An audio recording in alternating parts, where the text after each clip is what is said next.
بسم اللہ الرحمن الرحیم۔ السلام علیکم۔ اپنے وقت کے مشہور صوفی بہلول دانا ایک دن بازار میں بیٹھے تھے کہ کسی شخص نے پوچھا، بہلول کیا کر رہے ہو؟ تو بہلول نے کہا کہ بندوں کی اللہ سے صلح کرا رہا ہوں۔ اس شخص نے کہا کہ پھر کیا بنا؟ بہلول نے کہا کہ اللہ تو مان رہا ہے لیکن بندے نہیں مان رہے۔ کچھ عرصے بعد اسی شخص کا ایک قبرستان کے پاس سے گزر ہوا تو دیکھا بہلول قبرستان میں بیٹھے ہیں۔ قریب جا کر پوچھا، بہلول کیا کر رہے ہو؟ بہلول نے کہا، بندوں کی اللہ سے صلح کرا رہا ہوں۔ اس شخص نے کہا کہ پھر کیا بنا؟ بہلول نے کہا کہ بندے تو مان رہے ہیں مگر آج اللہ نہیں مان رہا۔ معروف بزرگ سیدنا سری سختی فرماتے ہیں، ایک بار مجھے قبرستان جانا ہوا۔ وہاں میں نے بہلول دانا کو دیکھا کہ ایک قبر کے قریب بیٹھے مٹی میں لوٹ پوٹ ہو رہے ہیں۔ میں نے پوچھا، آپ یہاں کیوں بیٹھے ہیں؟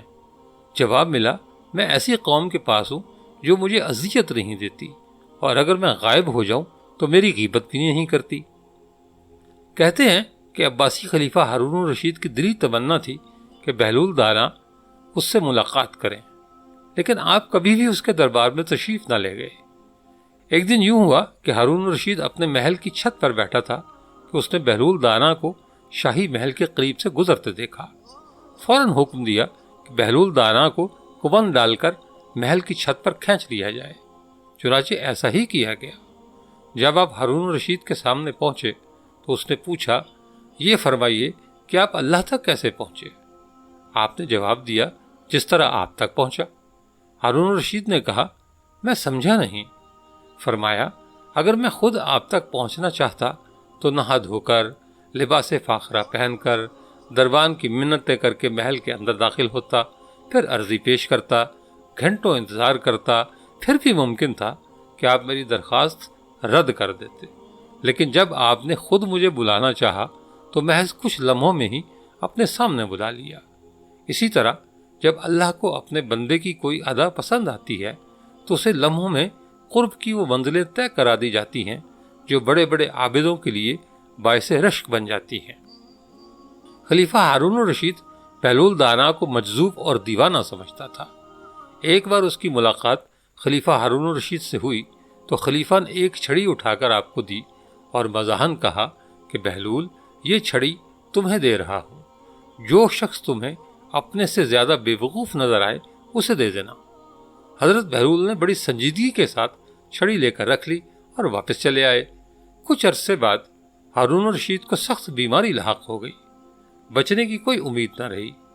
طبیبوں نے جواب دے دیا تو ایک دن بہلول دانا خلیفہ کی عیادت کے لیے پہنچے اور سلام کے بعد پوچھا، کیا حال ہے؟ خلیفہ نے کہا، حال پوچھتے ہو بہلول؟ بڑا لمبا سفر درپیش ہے۔ حضرت بہلول نے پوچھا، کہاں کا سفر؟ خلیفہ نے جواب دیا، آخرت کا۔ حضرت بہلول نے سادگی سے پوچھا، واپسی کب ہوگی؟ خلیفہ نے کہا، بہلول تم بھی عجیب آدمی ہو، بھلا آخرت کے سفر سے بھی کوئی واپس آتا ہے؟ حضرت بہلول نے تعجب سے کہا، اچھا آپ واپس نہیں آئیں گے تو آپ نے کتنے حفاظتی دستے آگے روانہ کیے اور ساتھ کون جائے گا؟ ہارون الرشید نے کہا، آخرت کے سفر میں کوئی ساتھ نہیں جایا کرتا، خالی ہاتھ جا رہا ہوں۔ حضرت بہلول نے فرمایا، اچھا اتنا لمبا سفر، کوئی معین و مددگار نہیں؟ پھر تو لیجئے، یہ امانت واپس ہے، مجھے آپ کے سوا کوئی انسان اپنے سے زیادہ بیوقوف نہیں مل سکا۔ آپ جب کبھی چھوٹے سفر پر جاتے تھے تو ہفتوں پہلے اس کی تیاریاں ہوتی تھی، حفاظتی دستے آگے چلتے تھے، حشم و قدم کے ساتھ لشکر ہم رکاب ہوتے تھے۔ اتنے لمبے سفر کی جس میں واپسی بھی ناممکن ہے، آپ نے تیاری نہیں کی؟ میری نظر میں آپ سے بڑا بے وقوف کوئی نہیں ہے، یہ چھڑی آپ ہی کو مبارک ہو۔ ہارون الرشید بات سن کر رو پڑا، کہا، بہلول ہم تمہیں دیوانہ سمجھا کرتے تھے لیکن معلوم یہ ہوا کہ تم سے زیادہ حکیم کوئی نہیں۔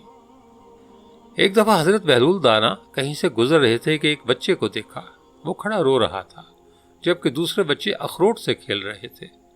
انہوں نے سمجھا کہ اس کے پاس اخروٹ نہیں اس لیے رو رہا ہے، میں اس کو لے کر دیتا ہوں۔ انہوں نے کہا، بیٹا رو نہیں، میں تجھے اخروٹ لے کر دے دیتا ہوں، تو بھی کھیل۔ اس بچے نے کہا، اے بہلول کیا ہم دنیا میں کھیلنے آئے ہیں؟ انہیں اس بات کی توقع نہیں تھی کہ بچہ ایسا جواب دے گا۔ انہوں نے کہا اچھا پھر کیا کرنے آئے ہیں؟ بچے نے کہا اللہ تعالیٰ کی عبادت کرنے آئے ہیں۔ انہوں نے کہا بچے ابھی تو تم بہت چھوٹے ہو، تمہارے غم کی یہ چیز نہیں ہے، ابھی تو تمہارا اس منزل پر آنے میں بھی بہت وقت پڑا ہے۔ بچہ بولا ارے بہلول مجھے دھوکہ نہ دے، میں نے اپنی ماں کو دیکھا ہے، وہ صبح جب آگ جلاتی ہے تو پہلے چھوٹی لکڑیوں سے جلاتی ہے اور پھر بعد میں بڑی لکڑیاں رکھتی ہے، اس لیے مجھے ڈر ہے کہ کہیں دوزخ مجھ سے نہ جلائی جائے اور میرے اوپر بڑوں کو نہ ڈالا جائے۔ ایک بار جناب بہلول کسی نخلستان میں تشریف رکھتے تھے۔ ایک تاجر کا وہاں سے گزر ہوا، وہ آپ کے پاس آیا اور سلام کر کے مؤدب سامنے بیٹھ گیا اور انتہائی ادب سے گزارش کی حضور تجارت کی کون سی ایسی جنس خریدوں جس میں بہت نفع ہو؟ جناب بہلول نے فرمایا کالا کپڑا لے لو۔ تاجر نے شکریہ ادا کیا اور الٹے قدموں واپس چلا گیا۔ جا کر اس نے علاقے میں دستیاب تمام سیاہ کپڑا خرید لیا۔ کچھ دنوں بعد شہر کا بہت بڑا آدمی انتقال کر گیا۔ ماتمی لباس کے لیے سارا شہر سیاہ کپڑے کی تلاش میں نکل کھڑا ہوا۔ اب کپڑا سارا اس تاجر کے پاس ذخیرہ تھا۔ اس نے منہ مانگے داموں فروخت کیا اور اتنا نفع کمایا جتنا ساری زندگی نہ کمایا تھا۔ اس طرح وہ دنوں میں امیر ہو گیا۔